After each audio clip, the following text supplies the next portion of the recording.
Welcome back to Recruiting Read Aloud Reddit Career Advice, and I have a tale from recruiting hell. So let's get started. Get back to work. America is back to work. Dear employers, remote means remote, not remote after 90 days or remote for now but back in the office when pandemic is over, not remote but still commuting distance from the office, although this is understandable. I live in a large, rectangular, mostly rural state. I'm looking for a better job. In addition to preferring remote work, I am not local to much of anything, so it's kind of remote or nothing.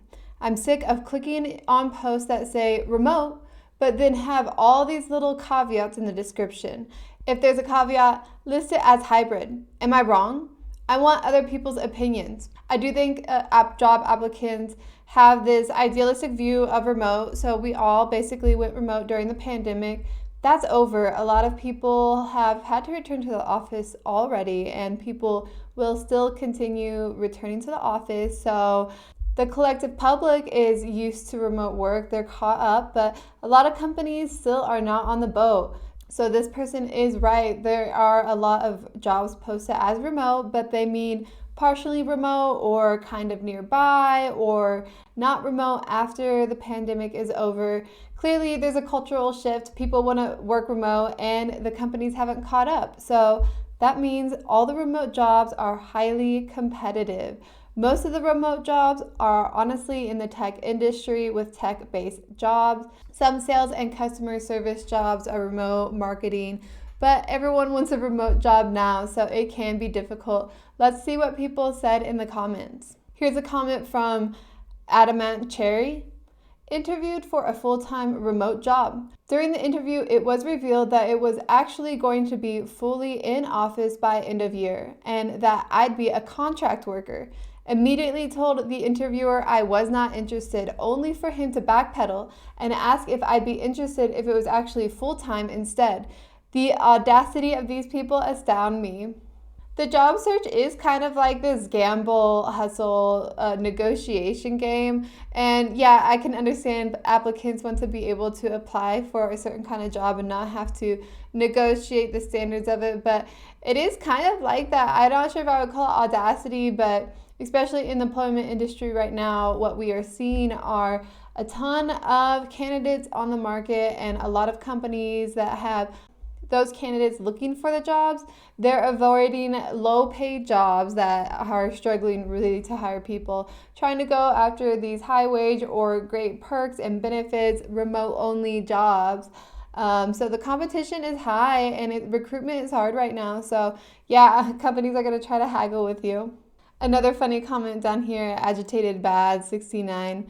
I got feedback from HR, a firm more than 400 kilometers from my town, as I was not willing to come in one time a month to the office for a remote job, that I am not motivated enough. That's funny, I had to call that out. Next post is from r/jobs. Cold shoulder after quitting. I put in my 2 weeks notice a few days ago because I have another offer which is more in line with what I want to pursue. While my boss has been supportive, I'm getting the cold shoulder from my direct supervisor and other coworkers. Is this normal?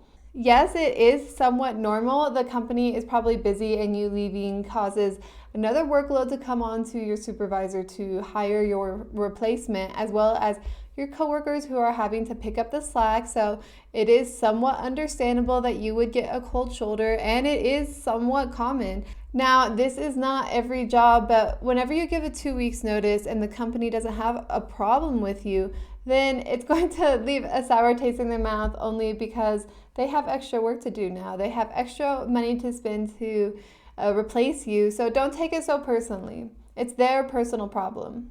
Next post from r/career advice. Should I pursue my childhood dream? Hi guys, I'm 22 female. I've been feeling lost lately of what I really want to do with my life, as in career-wise. I always wanted to become a flight attendant since I was a kid and was wondering if this is a good career to pursue. I'm very passionate and did my research about it. Well, let's just scroll down to the comments and see a particular comment I want to point out from, if you can see it, Rickety. I hate to be the only one to say this, but personally, I don't think flight attendant is a good career choice. I have always seen it as no different than a waitress, but in the sky. There aren't any transferable skills being built there except for customer-facing hospitality jobs. I know 2 flight attendant friends, and one is a receptionist and hates her job. The other is still grounded and unable to fly. However, given that it's your dream, you may regret at least not trying to pursue it. Just pursue it with caution. I agree with this. Flight attendant is somewhat of the waitress of the sky.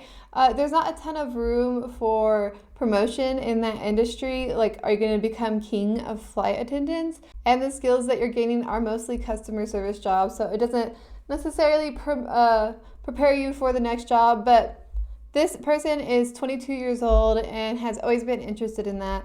That's a great time to spend a few years traveling around the world with your flight attendant job. Now, you might not be able to rent the nicest place. You will likely have to live near a large city where rent is higher, so you may be living an ungrounded lifestyle, but that's exciting as well, and it could be worth spending a few years doing that. Who knows who you'll meet along the way, and yeah, this guy, what he's saying, you might have a tiny regret in the back of your mind for not trying it. Going on to the next one from our career advice. I always wanted to be a banker. I've got business management degree and a master's in e-commerce area because at the time it seemed interesting. Fast forward, I've landed a job in a big bank at my country as a commercial assistant.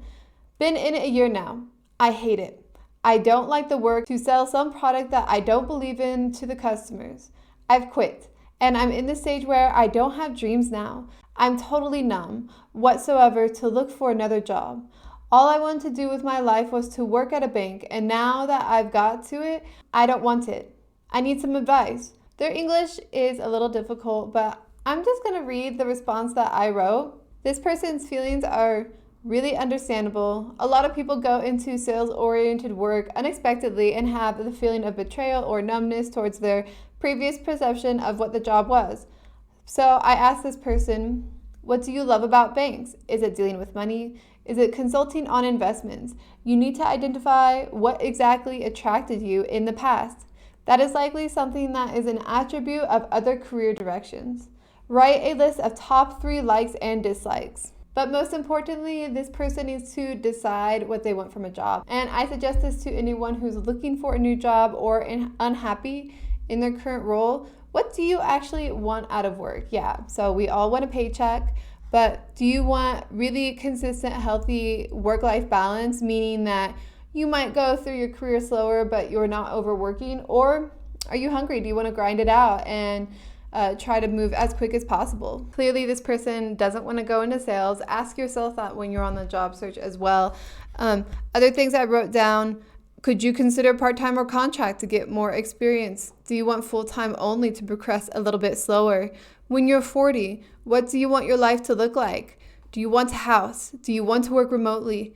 Do you want to manage employees or a business? Are you willing to relocate? These are all questions to ask before you even start looking at job titles so that A, you don't waste your time applying to jobs you wouldn't actually take or you don't actually like, and B, you can move across your career more consistently because you'll stay in jobs longer because you won't be accepting jobs that you hate. It's as simple as that. And the last post from r/anti-work, one of my favorite subreddits. The quote above the picture says, "Unfortunately, workers' rights has no value." I deeply disagree with this, but let's look at the picture. Hey TJX, that's TJ Maxx Careers. Would you like to explain why my sister is being detained access to water while working the floor of Marshall's? Not only does she have to go upstairs for it, but she also has to pay $1 at the vending machine. This is an OSHA violation per section 1910.141B1I, giving the exact place in the OSHA standards where they are violating. Now, workers' rights are not useless or of no value. Decades of efforts have created these laws and standards to protect workers, and it's usually been workers who've set these things up. Don't forget about the radium girls, people who got radium poisoning that killed them. that had to fight until their death to get financial compensation from the companies that put them at this risk. We've gone a long ways when it comes to workers' rights in our country.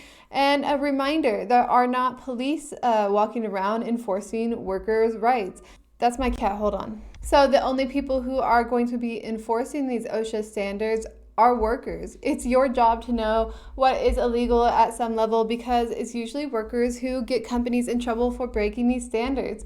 Take some time, look at the employment laws in your state, educate yourself on what OSHA is and the policies within. This would be beneficial not only to people working at TJ Maxx, but even directors at large companies. A company would have to hire a legal team to even know the full breadth of these laws, or someone very astute in management. So it's a lot more common than you think for companies to break these standards and violate things. And how else are they going to get caught unless employees call them out? And that brings me to the end of this video. Thanks for watching. I'm going to do some more recruiter read alouds in the future.